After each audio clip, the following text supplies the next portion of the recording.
Hello YouTube, this is Tammy Pie and I am here with another collection video. In my last mass market video, I mentioned that it might not be all the mass markets that I had, and this is the final stage of mass market. Now, these I saved to last because they are all special in some way. One of them is just a mod that I did on it that I feel particularly pleased with. Several of them have come from indie decks that we loved, and mass market publishers picked them up. But most of these are mass market decks which are now out of print. So, without further ado, let's start with, this is the Murder of Crows Tarot. Murder of Crows Tarot came out in two different versions. One of them was a special one, which was a little larger, came edged with red and had little red accents to the artwork. I felt like that deluxe version did not have enough or read enough, and at the same time had too much red going on. So I decided to put my own red into this artwork because I like the idea of that. I also just like the deck as it stands, just the black and white. But I did the edges with a red marker. A bottle of very red model paint. Trying to think, what is the kind of paint? It's epoxy, maybe? So some of the cards just have very subtle, and some of them I kind of went hog wild with. But the red is redder, and it's also only exactly where I want it. It isn't just lines everywhere, which is how I felt about the deluxe version. Do I have any more? Yeah, the world. I like that. Also, this this model paint is very shiny, and there are places where it's kind of layered. So it looks bloodier.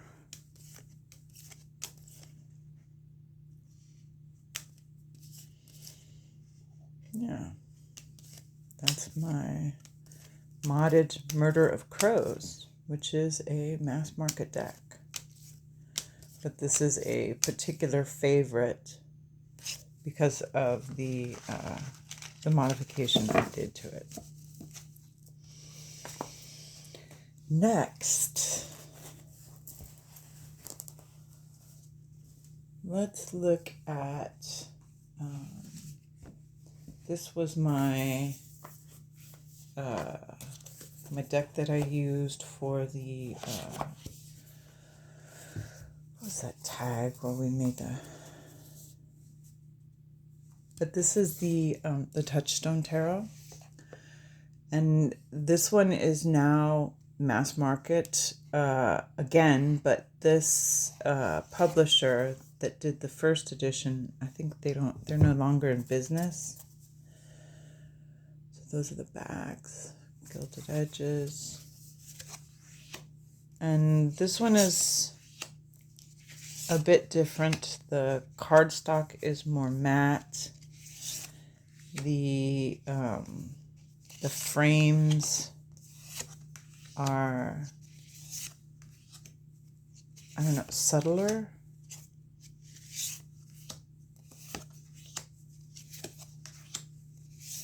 But this deck with all the same artwork, but slight changes, is available mass market now. This print just happens to be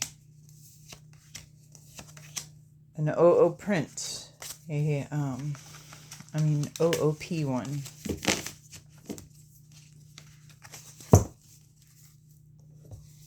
Touchstone Tarot by Kaplan.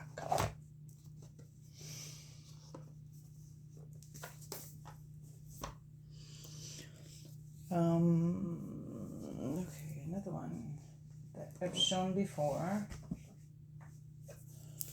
This is the Hieronymus Bosch Tarot.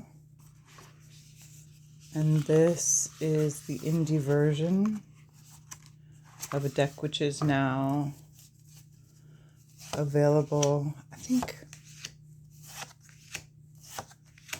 his decks are rock pool, maybe. Comes in a really fancy box. They have now added keywords at the bottom to kind of help you along with this one because it's such a weird tarot.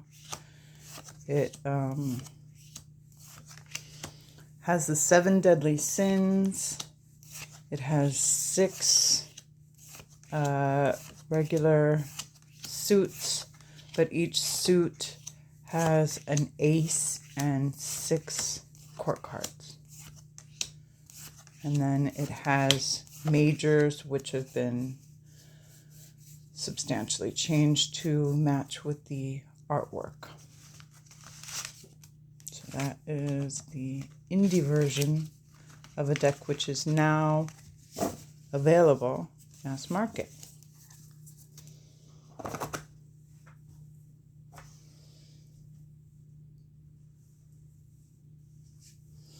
This is another one. This is a deck that lives in my purse. I have this deck with me all the time because it's just a few cards, just 13 cards. And this is the Crystal Ball Pocket Oracle.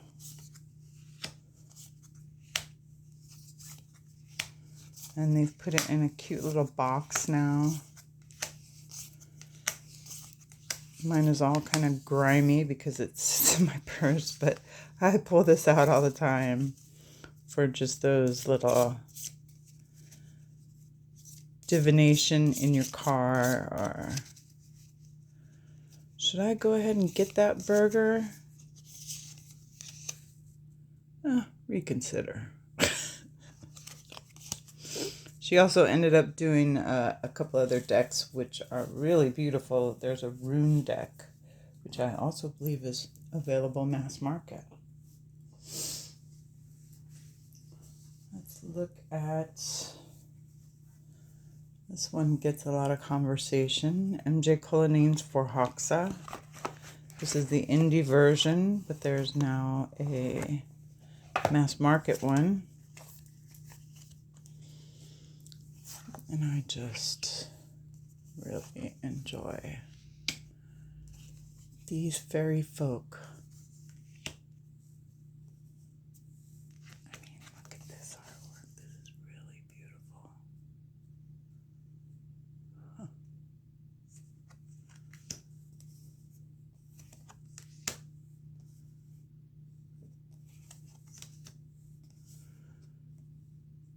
Yeah. I tried her Crow Tarot. I had the the German edition, which has smaller cards with nicer cardstock. And I just wasn't connecting to it, I guess. I'm not sure why. But this is the one. This is my MJ Cullinane. And her decks go pretty quickly to mass market. They, I don't know if she's got a contract or what, but it seems to me like they come out indie and then they go right to mass market. Let's look at another one. I got this one in a trade. This one got picked up pretty quickly. But this is the indie version of the Prairie Majesty Oracle. And I believe the way you can tell is because of these extra cards, the star, the sun, the clouds, and the moon.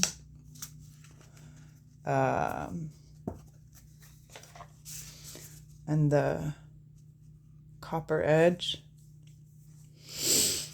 I'm not sure if there were any other changes, but this is just a really interesting oracle deck that kind of is action oriented. And I believe this artist, the author, is the same one that did Song of the Grandmothers, which hopefully will come into my collection soon. But she's a very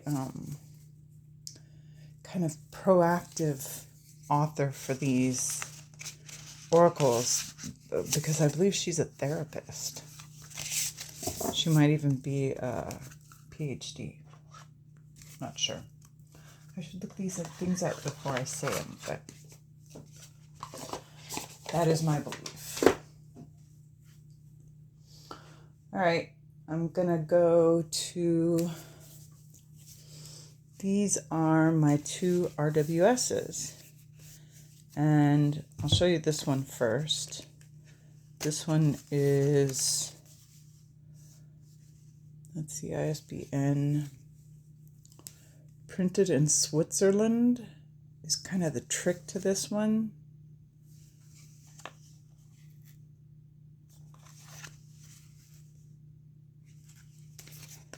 But this one is, I believe, from the 80s. And it's just straight Rider-Waite Smith, but the cardstock is particularly nice. I'll do a shuffle for you.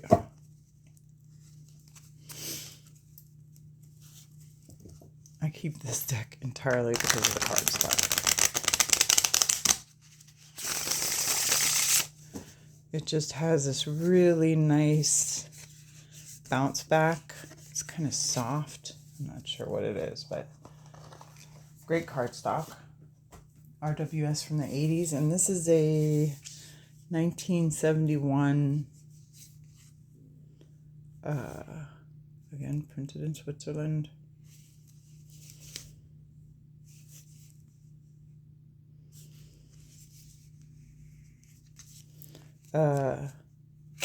Blushing Fool.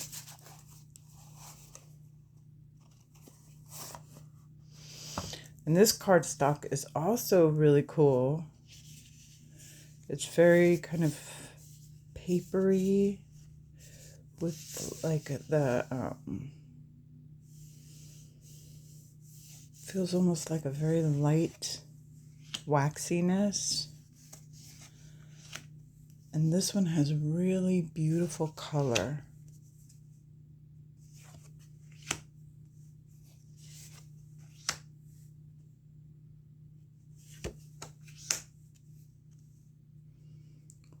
There's the blush. I like to show the wings on the Temperance. See, the line work is very clear. So that is my Blushing Fool RWS. Doesn't get a whole lot of play, but Usually I use the 90 or the 80s one if I want to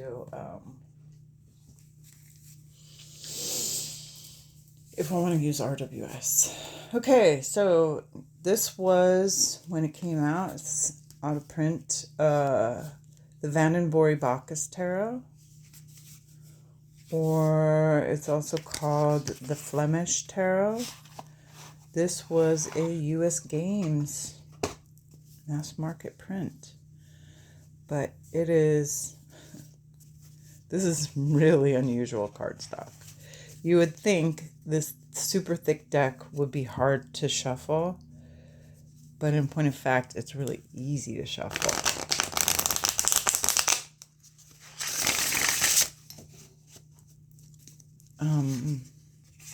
The fronts are very matte and paper-like.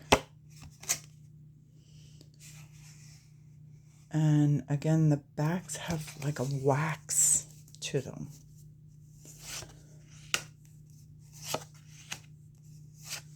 But it makes the deck handle very well. We've got La Pendu, but he's not upside down.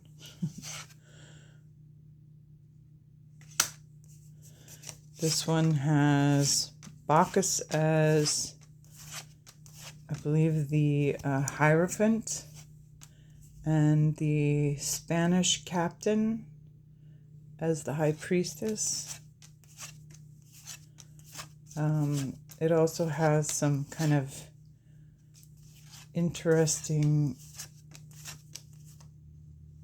majors, the devil there. It's a very different chariot, kind of a different world without the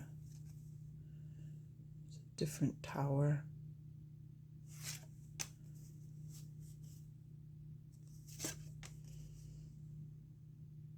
Yeah, so that is the Vandenborre Bacchus. It was once mass market. Love this little guy.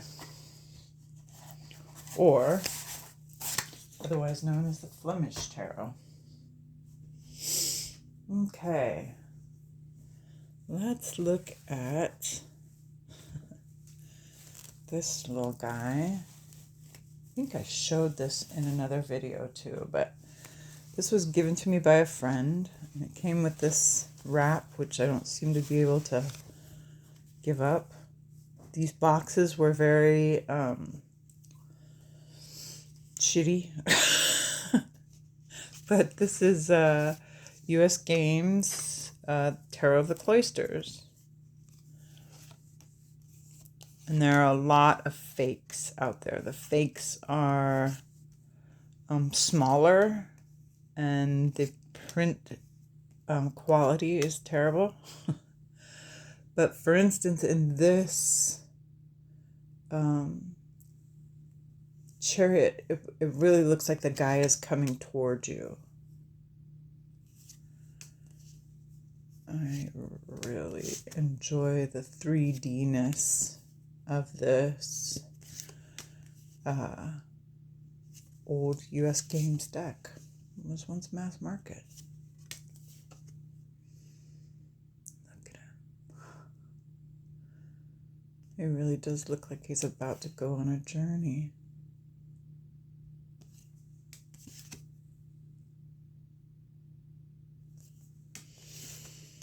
And I hate round decks, but I particularly love the artwork on this one. I just think it's very unusual and different.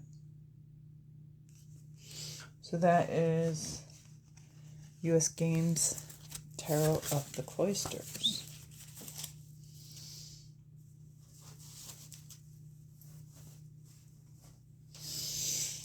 Then we have this. Oh, this is a special one. This is another US Games. Egipticos Kier. And this is one of those decks. It has 78 cards and has a major arcana.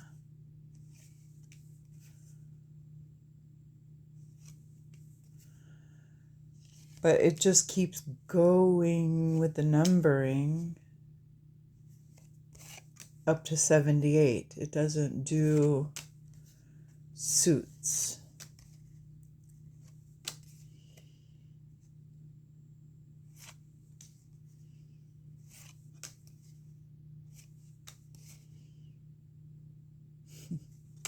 But this one is really pretty.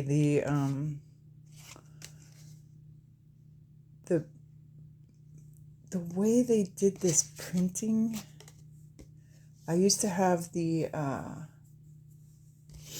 1978 Worth Tarot too. This gold is just really great. I don't know how they did it, but I don't think they do this anymore. It must be expensive or hard or something. And this cardstock too is really, it's different, unusual, and I like it. Look at those colors. Look at these juicy kind of, I don't know even how to describe this, fruity colors. But see, it just keeps going. 28, 29.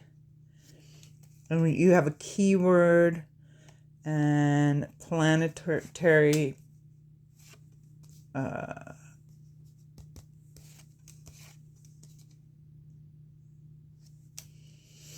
then these, I don't know what these mean, but this was an Argentinian artist, and there is a book, but I'm sure it's in Spanish, so I haven't even really looked for it. But I do readings with this deck. It's got those basic US Games backs that they used to do, and it reads very well. The system that he made up works out. Very much enjoy it. Okay, this, I think this is now mass market. Pamela Chen stuff is pretty easily available. She's got a bunch of decks now, but this was the first one, and this was done on Indiegogo. Don't worry. That didn't come with it. That was like a later situation. Yeah. This I backed on Indiegogo, and then almost before, it was one of those situations where almost before the people got their decks, she had a contract. But I mean, it wasn't expensive. She's done the Owl Tarot and the Witchling Academy, I want to say. Really dynamic personality. Pamela Chen. Great unicorn art. And in particular, this deck has a really complex edge, which I did to match the backs.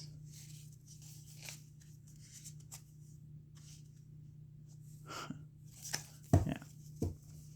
So that is the Crystal Unicorn Tarot. All right. What's next? What do we have next for you? All right. Let's show a couple decks that are long out of print and very expensive on the secondary market. It's a bag I made. This is the Rumi Tarot by Nigel Jackson. And this was given to me by a friend.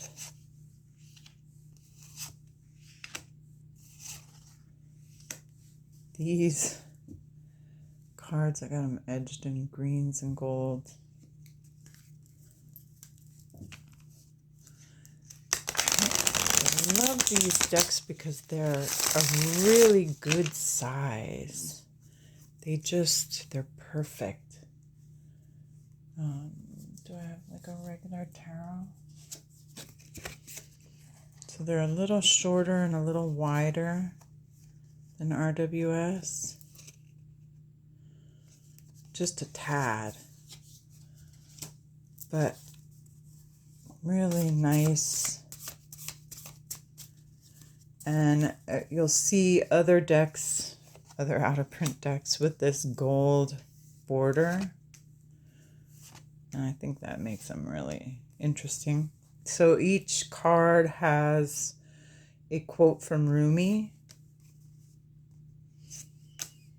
because it's the Rumi Tarot. And mostly it's just RWS with fabulously beautiful artwork. Oh, and this is...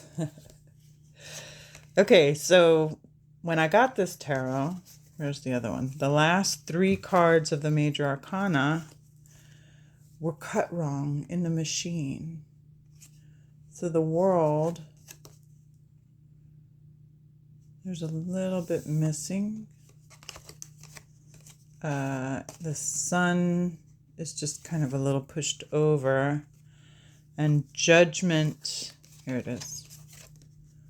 is also miscut. But I just call it one of my disabled decks, and it shuffles fine, so I still use it.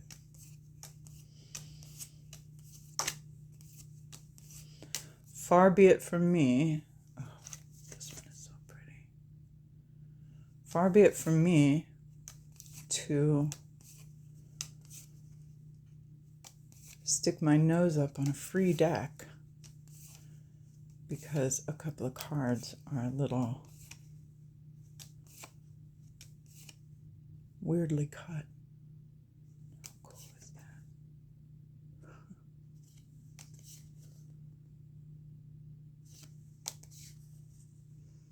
that? Okay, that is the Rumi Tarot by Nigel Jackson.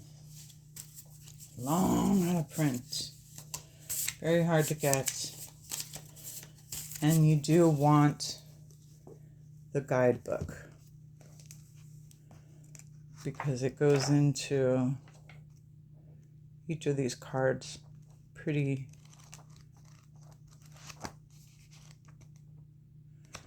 and just, you know, why he did it. Okay.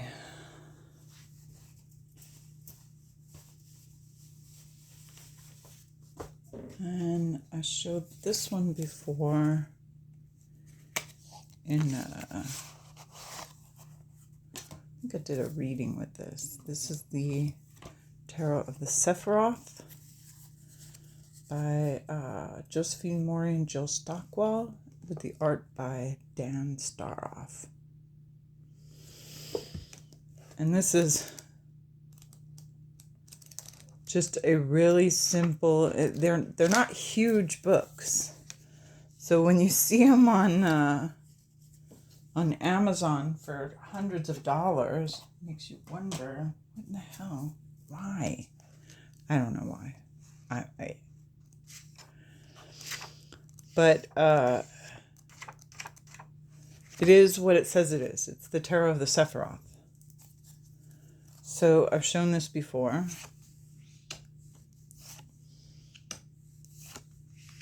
The Sephiroth colors are around the minors, but the majors have a pathway between the Sephiroth. So this is yellow for Tiferet, and I forget what this is, Binah maybe? I forget what blue is. The princes all live in Tiferet. The princesses have the tertiary earth colors because they're at the bottom. Oh.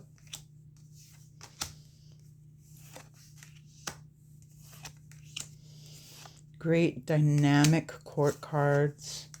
Great dynamic minors. And just really deep, unusual. There's your pathway.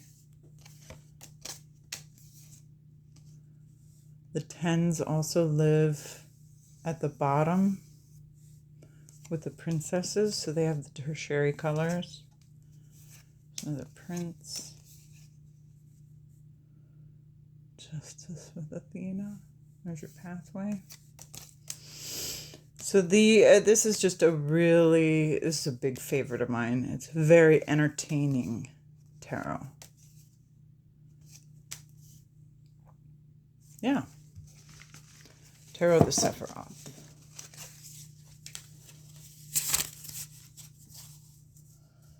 All right. Let me get a drink of water or tea.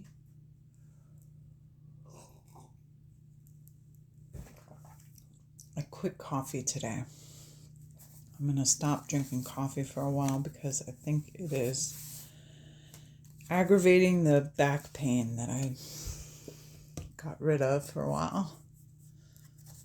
The Mythic Tarot. Yeah.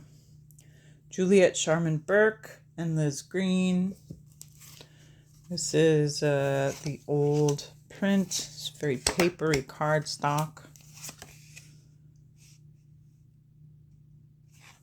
This is a big favorite among many as the beginning tarot. It's based on Greek myth.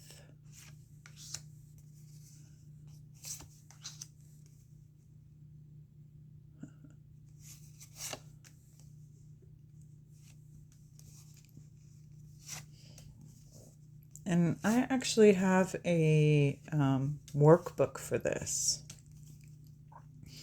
which I've gotten through about 3 pages.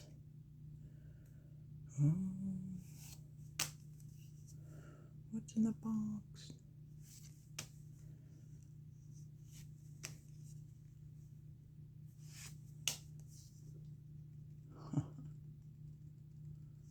Reminds me of Dracula a little bit when she comes down.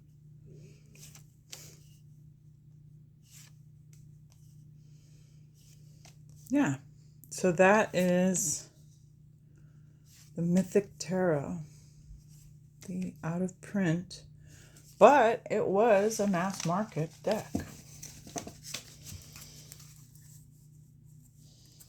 my bottle? Okay. Let's look at something fun. This is fun, in my opinion.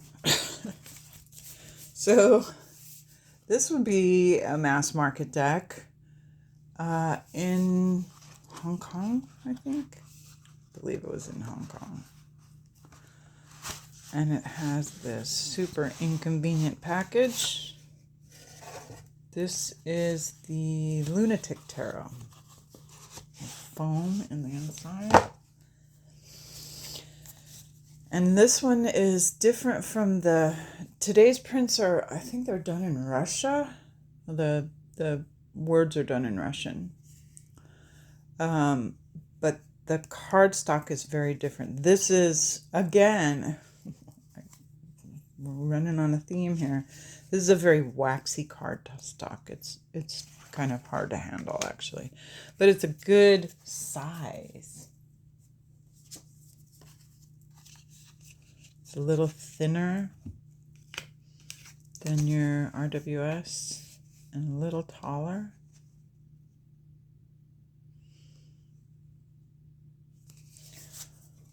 So it actually handles pretty well. Okay, Knight of Cups. It looks like this was in order. Yeah, This was an early get for me. I think this is Evan E. Tang. Let's see if it's on the box. This is Evan, 2006. These images are just wonderful.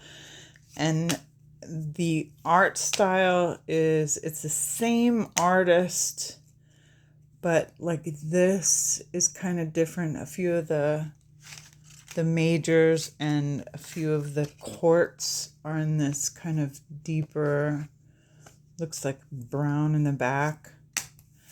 And then there are a bunch that are like this, which are kind of more less realistic, but they still are very kind of active. I don't know how to describe it. And then a lot of kind of hypersexualized imagery.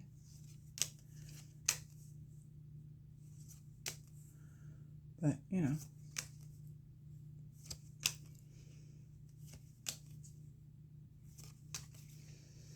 Reads beautifully. The Lunatic Tarot.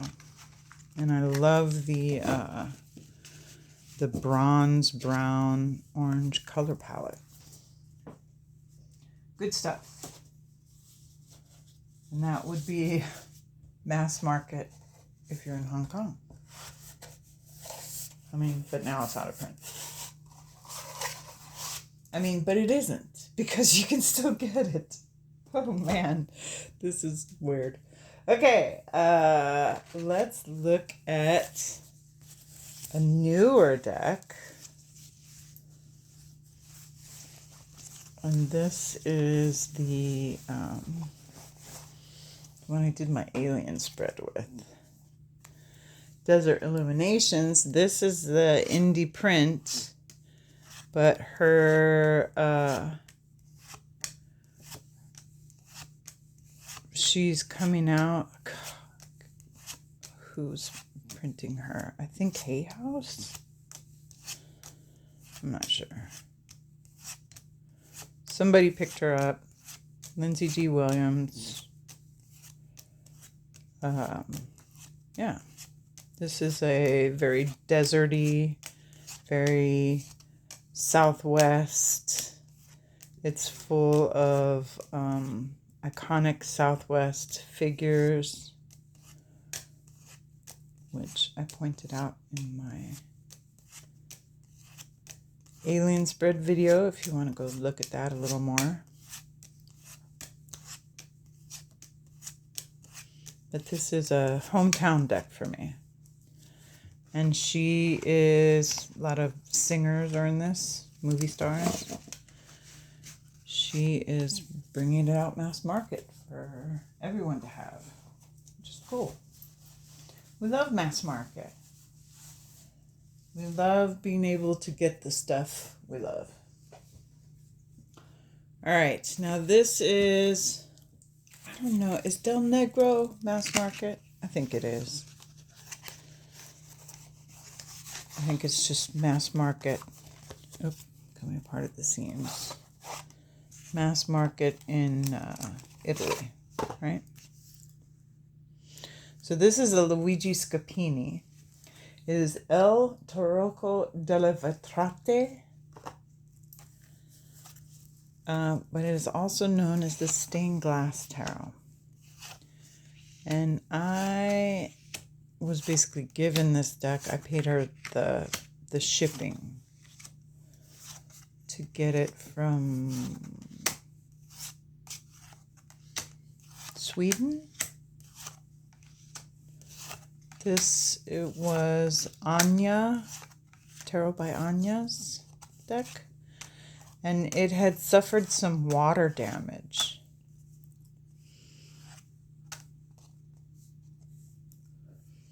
But I didn't mind. I said, I'll take it.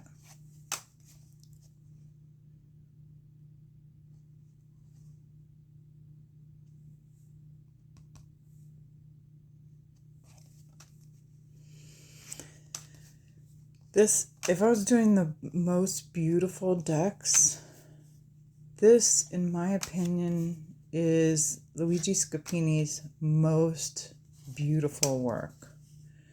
It isn't, it doesn't have all the little details that medieval Scapini has, or the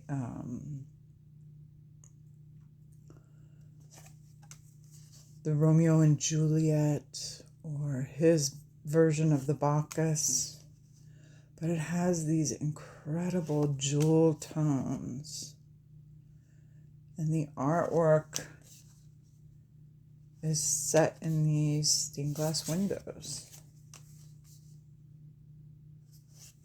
and it's just really pretty. It is a pip deck. Reads great. Shuffle's kind of funny because, like I said, it was water damaged. What I did was I just took the cards that were water damaged around the edges. Well, you can kind of see it here. And colored them in black marker. Yeah, there's a couple right there. And one of the things that happened is it gets like this bow in it.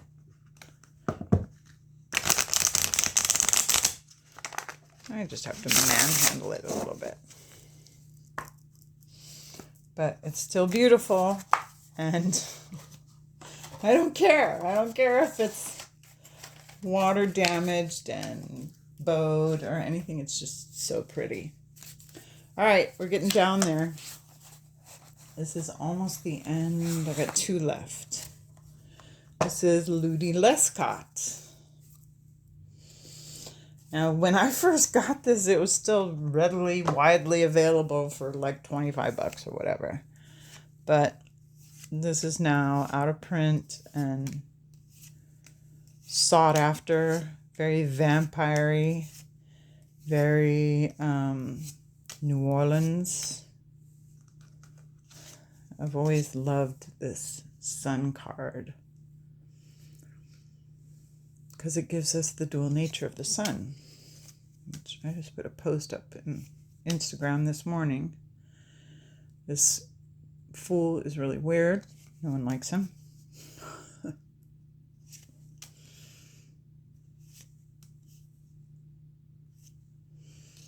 Pretty stuck, actually, huh? A lot of spooky clown kid, not good. A lot of very dramatic illustration here.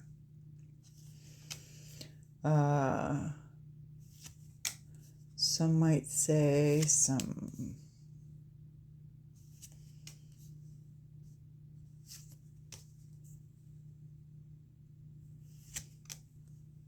unnecessary violence. There we go. Unnecessary violence. Oh, shit. Okay. But it's also really charming and really beautiful. And if you've ever lived in Louisiana, it is dark. It is clammy. It is kind of violent. But there are beautiful, wonderful things to be had in that swampy place. Okay, and last, I'm going to show you one that I was kind of looking for when I did my last video, and that is my new Thoth Greenie. I'm not even sure what year this is, but I bought this off of eBay for pretty small price, really, for a greenie. Greenies are going for outrageous money right now, 150. And I paid, I think, $80. I paid $80, which is still a lot, but you know, what are you gonna do? I enjoy having this one because it is quite a bit different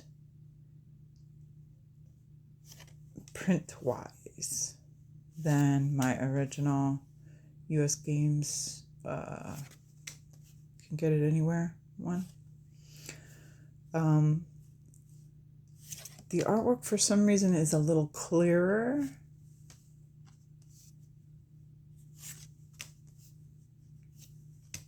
It's a little easier to pick up certain details.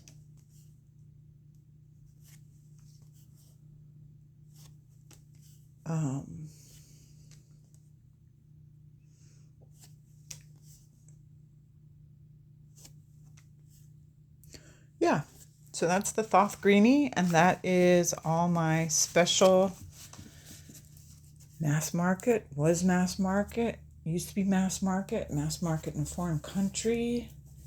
Mass market went out of business. I have the indie, but they're now mass market decks.